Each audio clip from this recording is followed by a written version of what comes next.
When life throws you a curveball, how are you going to handle adversity?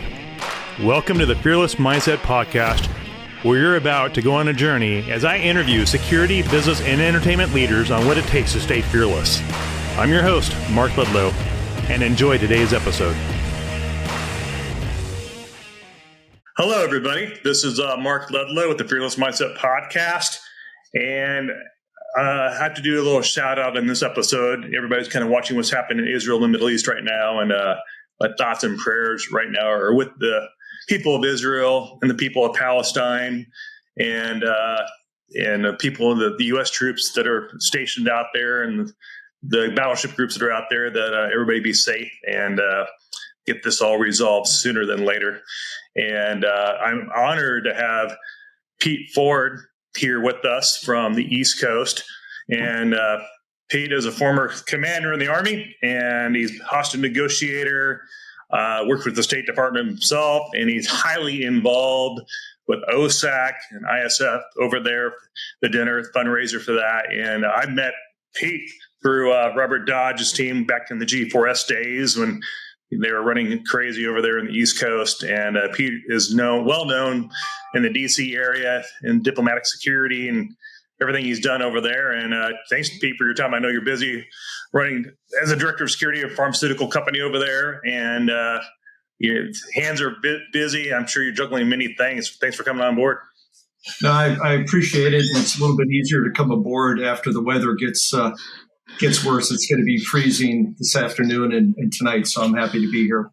Not out on the water or anything like that.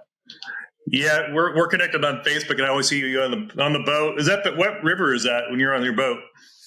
It's on the Potomac, and during the summer before the nightfall, it's always nice to go out there. And it's my new sport is out there rowing, so I'm about 10, 15 minutes from there, and it's a nice way to sort of end the day.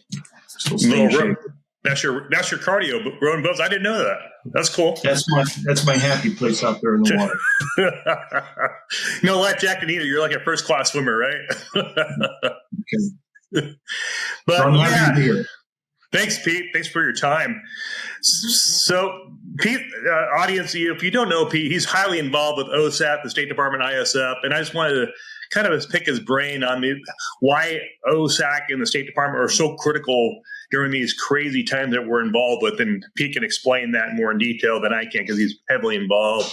And Pete, please share away to the audience on your perspective on why the State Department and OSAC are so critical and what we're seeing in the Middle East right now, and even Ukraine. It's a pivotal, critical part of the State Department function. Right. Well, OSAC, Overseas Security Advisory Council. We deal with everything overseas, right? And it's no longer an ocean, it's a pond, right? And with what's going on right now, OSAC plays a pivotal role.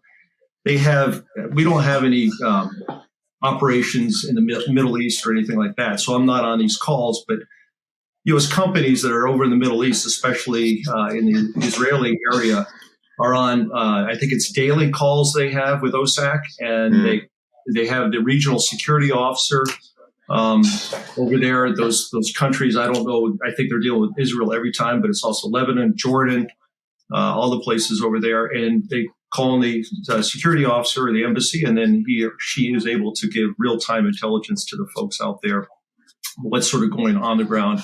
And it's important because also, Mark, the fact is you have this group, and it's people with interest over in that area, and then they're able to, talk to each other, and then after that, do a one-off, and they're able to say, hey, what about this over there? And then they have, they can maybe work together, do different convoys together, that type of thing. But OSAC right now, I think especially right now, also with Ukraine, is playing a pivotal role because it's overseas. And so, does the embassy do the like CIA? I'm sure they go there as a home base, operate out of those offices to conduct operation as well. And there's so many things that happen within that embassy. Yeah, whatever happens, I just deal with the security there are so far, right? Right. I know they're very busy right now. Crazy. And how long you've been a part of the State Department for how many years now? So you were talking a little bit about the military time. I was in the Army Reserves for 32 years. And I was part of the POW MIA Directorate Office. My last assignment, I was the commander of the Capitol Hill Reserve Unit up on Capitol Hill for a while, so I was involved in that. But I was actually in diplomatic security, which is part of the State Department we talked about, for 32 years. I retired back in 2018, and I was the second longest serving agent in diplomatic security. And I eventually, after Venezuela, I was like, okay, it's time to retire. It's time to go. I've done my duty. It was great. But then you were talking about OSAC. I got into OSAC. I did Iraq from 2007 to a little bit of 9, about 18 months. And then I did the War College, the Intelligence College. And then I went into OSAC, which was great. And it's a 2-year tour, Mark, but I extended for 2 years. So I was there for a total of 4 years, either as the deputy or the acting director of OSAC. And, to be frank, I can't even believe I got paid for it. It was it was the best job. If you don't like people, then you don't like it. But for me, I think everybody's got a story.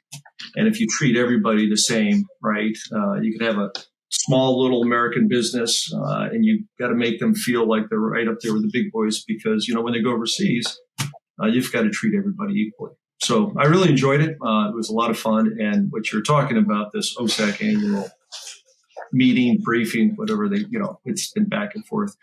That is the keystone of the whole OSAC year. And right now we've got about 16 days or so until the main It's right day. around the corner. Yep. Yeah, right around the corner, Mark. And, we were just talking, and I'm glad you're coming out this year. But the analysts, the program directors, all that, the director, and everybody's very busy right now. They're in the weeds. I'm sure they are.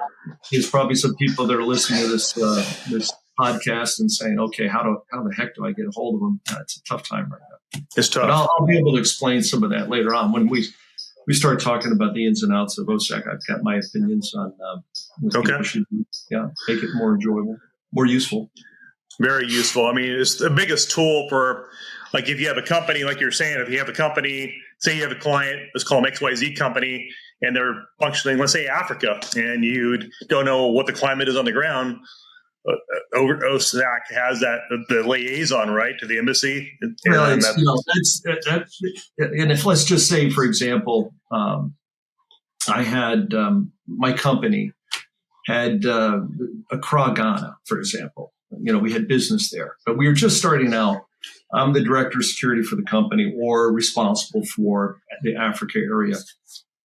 We have something called country councils at each one of the embassies. Not everyone, but a vast majority of them. And that's where they get the folks in country to meet together. Could be weekly if it's high threat. I guarantee you the folks in Israel right now are meeting a lot, as well as Beirut, Lebanon. Or it could be once a month or once a quarter, depending on the situation. But if I'm stationed here in the States and I have to go to Ghana, for example, I'll go ahead and find out when they're going to have these meetings, usually at the embassy or at the consulate, depending, if it's an embassy or consulate, or they could have it at a hotel, wherever. And I would go ahead and, if I had a little flexibility, go over there when they were having the meeting to talk to all the security officers from other U.S. companies. And there you're able to, sit over a cup of coffee, beer after work, whatever, and you can sit and find out what the real sort of security situation and how they can help you on the ground. Because if you're just like calling from the States, Ghana, you could go online, but this gives you an in to the embassy. What they find out, you have the security officers, the regional security officers. Every year he puts out a report on the security situation in that city or that country, and you can go ahead and use it. That's part of the deal, and it gives you credibility with your company. It's just the right thing to do. Yeah, you just got to protect those interests out there. And once you leave the States, it's a different animal out there. It's a different threat. My last post was Venezuela. Yeah, I saw that. Yeah, that was during the tough times of 18 and late 17 when we had to evacuate the family members, and but we still had American businesses down there, been down there for 100 years, besides the oil companies, right? I mean, then the Caracas was killing it 30 years ago, and all American companies. and they weren't leaving. They were trying to stay on. Unfortunately, they got really bad there and some other ones. So we closed the embassy eventually. But that country council for the American companies over in the States still it was a lifeline. It worked well. It's hard to believe that Venezuela is one of the top oil producers in the world at one time. I mean, people told me that. I'm like, oh, really? Venezuela? I had no idea. Yeah, that was part of my my soul's there, because those folks are very intelligent. Talking to them, they love the Yankees much more than the Mets. we started a softball team called and I had to deal with the police that protected the embassy and things like that. Sure. And we started a softball team called Los Gringos, just for the fact that it worked well, and that's how I was able to get interact with the police and things like that. But in all reality, it is a sad. They have natural resources. People in the streets love America, but it was a difficult time period, frankly. I can imagine. During your time in the military, what did you enjoy the most when you were in the military? What was the things that got you up in the morning and really gave you that burning fire in your gut to just go out there and conquer the day? What was those things that you really enjoyed the most? Well, it's just basically to be part of it. I grew up at West Point for 18 years, and as a kid, I'm one of these guys who loves parades, who sees a uniform.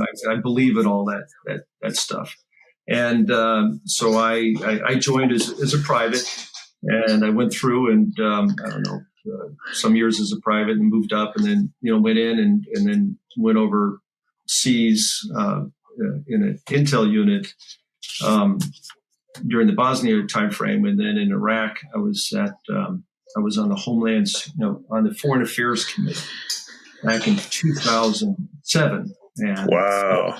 It was a detailee, so we sent one person up to the hill, and it was I for the year on the Foreign Affairs Committee under the Foreign Affairs Committee was under Chris Kras. But I was up there, and I heard General Petraeus talk to the Armed Services Committee and to the Foreign Affairs Committee. And I said, that he got it, right? I mean, he was talking about rebuilding. He was talking about the right things and the way back, I volunteered to go. And I was over there about 4 weeks later. And I was the director of the Office of Hostage Affairs. So I did that for 6 months. And then I just I went over in the State Department, didn't move the office or anything. So I did 6 months military and then 1 year state as the director of Office of Hostage Affairs.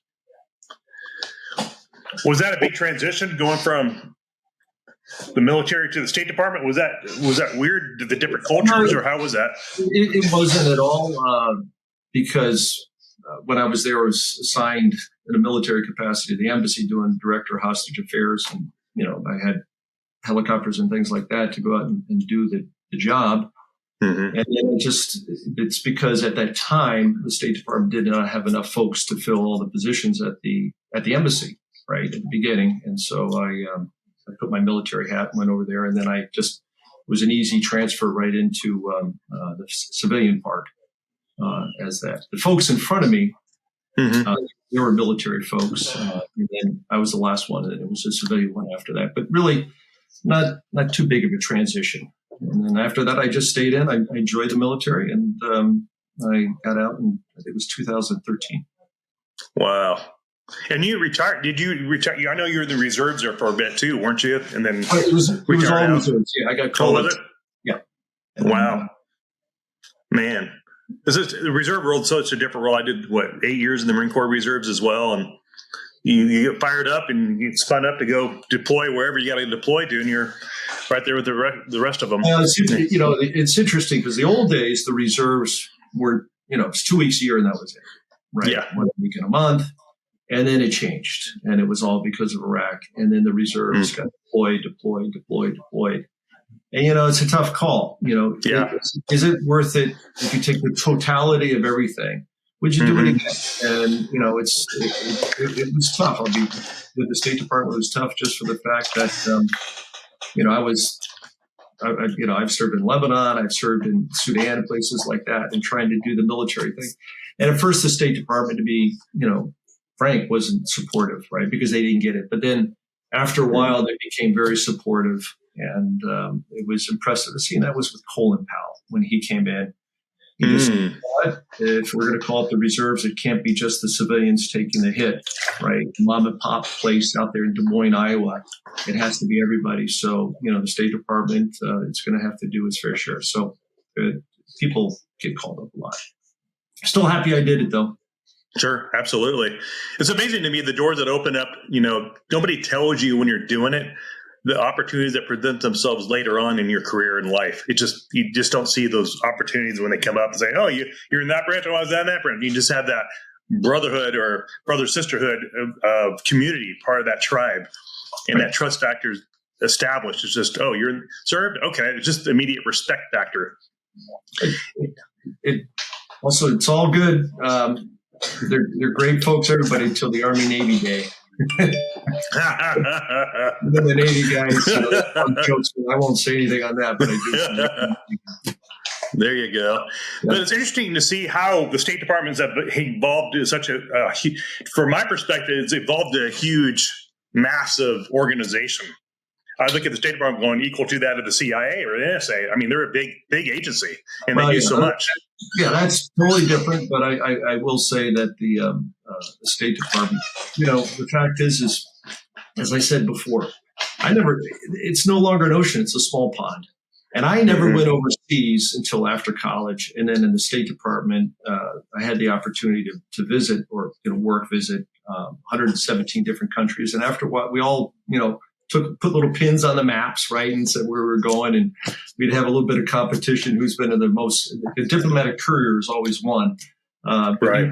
You had a chance to go, on a moment's notice, flying anywhere. If you were on the secretary's detail, back when it was the Middle East negotiations, I had guys tell me they go to 4 countries in a day, just back and forth, and and it's busy like that right now. But it really, if you like to go overseas, it's the culture, it's the language. Even in State Department, and I had to take it, Mark, when I went over to certain places, right, like Honduras, places like that.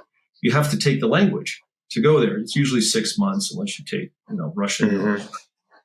But I took 5 of them, and I was average. I worked hard, but I'm not good at it, to be honest. I wish I were better. But I worked hard at it, and you learn it. You do your 2 or 3 years there, and you come back. And then if you went to another country, you'd have to learn another one. And that takes some effort. But, anybody who likes to sort of, the world is so exciting when you get out there and see it. And so when I went to OSAC, I had a good feeling of where places were and the trials and tribulations of the businesses out there. But getting back to your thing about how big the embassies are, it's not only passport visa, for people to come to the United States, but it's also to help American businesses over there.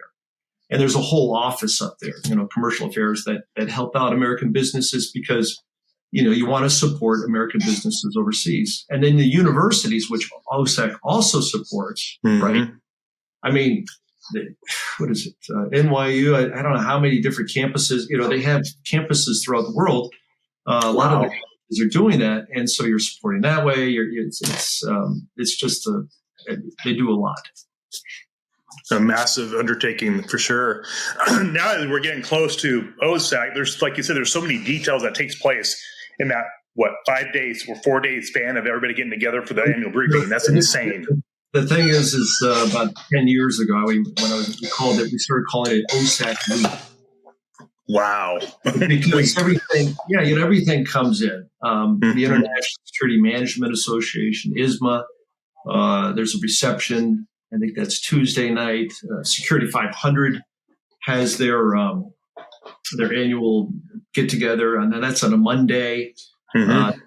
So that's happening. And then Tuesday is when I think is the 14th, 2 weeks from tomorrow. We have that's when the OSAC leadership gets together, and that's the Common Interest Councils. Because the other thing, Mark, talking about OSAC, the original theme of this whole thing. Right. Is there's common interest councils. There's the energy council. There's a media council. There's academia. Oh, there's so many different groups, right? Hotels, and they get together and they talk about common problems. So they're going to become an OSAC, and they're going to, they'll have a little, 10 people, 10, 15 people say, okay, what's going on with the hotel security? And they may not, they're competitors, right? I mean, we're sure. Society, and you have to have competition to work. And so they might compete against each other out there in the market. But when it comes to security, I think the great thing about OSAC is the trust.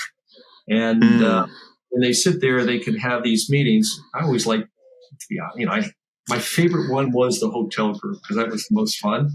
But I'd go out. You have to treat everybody the same, but the most fun was. But I still think it's like that. I don't know. Maybe some of the other folks are out there, but that's when they get together and then they talk about it. So you have OSAC, and we'll talk about the annual meeting here in just a second, but they have the projection of on the ground at the embassies. Those are that's the groups out there that meet, right? You got that. Then you've got back here the common interest councils, right? So that's each one of the different groups that are meeting. And then folks coming in, which will also be coming into the annual meeting, where they may not have any of this, and they're thinking maybe their company isn't going overseas yet, but they're going and they're just trying to learn. And so I think with the annual meeting, besides the networking, which is very good, you have a lot of good information. There's form and there's function. The form is, okay, you're at the State Department, it's a big deal. And the function is getting down to the one-offs, right? When you meet somebody, you just go over the side into the corner, you start talking about, how you can work together, that kind of thing. So that's what's important. Yeah, my first OSAC, I think that's where I first met you with Dodge. That was like 3-4 years ago, I think it was, when I was out there. Well, this is the first time they're having it at the State Department in 3 years. Wow, that's crazy. Yeah, because of the pandemic, and 2 years it was canceled, right? That's right. And last year it was at Capital One, and there was Mike. I do not have his name in front of me, but he's the CSO of Capital One. Oh, McGarity. I'm sorry about that, Mike. Good Irish name. There you go. I met him last week, and the funny thing, he stepped up because, and I'll give OSAC the props for this one. Sure. Because the pandemic last year at this time is still sort of sketchy, in the State Department, we're going to have it there. And if something were to happen, right, they would have had to cancel it. And the reason why it was in a hotel last year, Mark, people keep saying, well, are they going to have it at hotels because we had it last year? Well, if they had it at the hotel, then they would not have all the government rules and all that in terms of if they had to cancel it. And so they had it at the hotel, which was a brilliant idea. And I give OSAC, credit for that. And also Mike McGarity, because he stepped up and they got a beautiful facility out there at Tyson's Corner, Capital One, the world, or whatever you want to call it. Because I saw the pictures. I didn't make it up to the last one that got sick or something. And I saw, I'm like, wait a minute, that doesn't look like the one that I went to. And I'm like, wait a minute, it must be a hotel or something. But it looked beautiful, it laid out, and pictures nice from the top. I'm like, wow, that was incredible, whatever they did. So the reason why OSAC has it, number one is tradition. Number two, they don't have to pay for it, right? Right. Saves money. And we'll talk about the ISF later on. Yeah. And the other thing is, if you've got people that are coming out and they're like, hey, I'm going to you don't want to call it a conference in your meeting, right, or whatever, annual briefing. It's not a conference.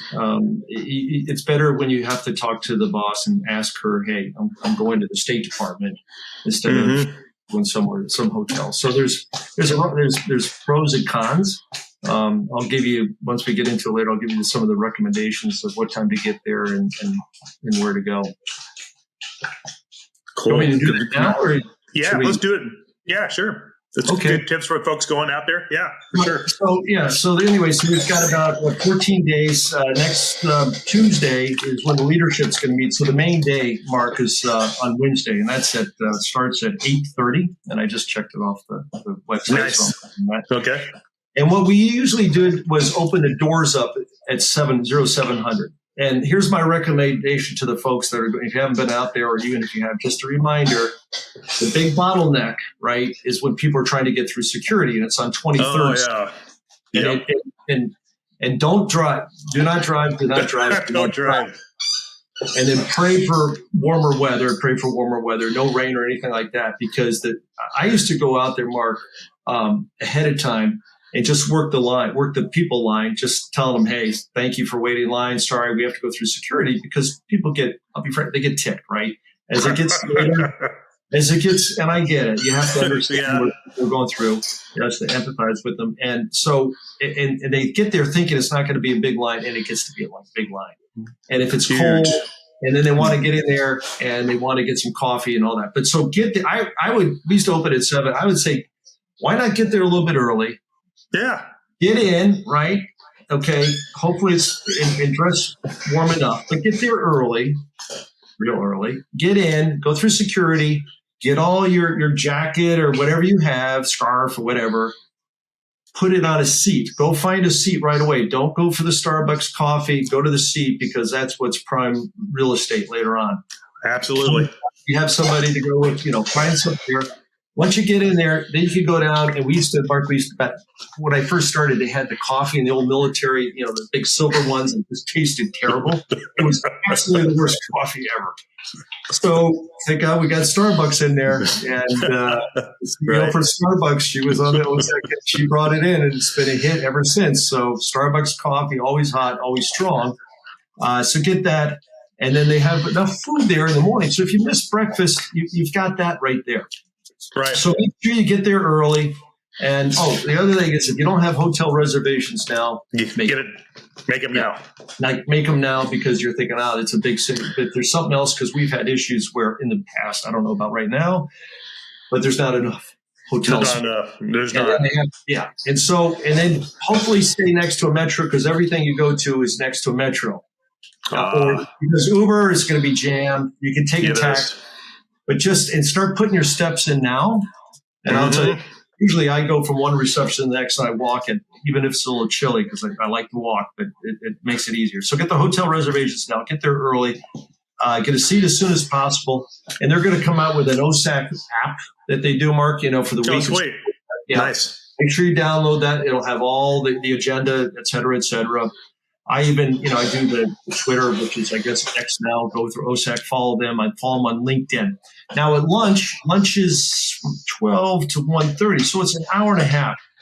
Good lunch. Not that long, but they do it now so people could actually leave to go get something outside. If you haven't been there before, instead of going back through security when you come in, I would just stay there and go to the cafeteria. It's a long line. Sometimes you don't have to. If you've got work to do, maybe you could do work, because you got the Dean Acheson Auditorium, and you got the Lloyd Henderson, which is the overflow. But if you want to, do some work there, maybe find a table, I would go there instead of the Dean Acheson. Right? A lot of folks like it over there. They go in the back. They just sit down and do some work out there for lunch. You've got the women in security. They're going to have something over at the Institute of Peace, which is right across the street. So the folks that are going to Institute of Peace luncheon for women in security, it's not a far walk. It's like 2 minutes right across the street. But you got that, and then it ends at approximately 5:00. So that's the end of the day. That's the end of the first day. Second day is less people, and it's less of a hassle getting in, but it's only half a day. Getting back to I wrote this down in my notes, so I got to say it is, you had the lunch. On the second day is breakout sessions. You get to pick. It works well, because then it's more detailed. I also would look, if you've got the Olympics coming up, if you've got World Cup, the OSAC event office is going to have a table there or some kind of discussion. You go talk to them. You can talk to some of the other different themes that are going out there. But that's the afternoon, and that works pretty well, because then you sort of detail. During the morning, I think there's 4 major speakers, And that's, where you just sit down and listen. I don't know if I have time for questions. Usually they do. They hopefully this year, we used to have it in the past where they sold OSAC trinkets, little OSAC pins, things like that goes well overseas. If you go overseas, go to an OSAC event as well as coins. And so that's the first day. And the second day is a half day. And then people usually leave that afternoon, that Thursday afternoon.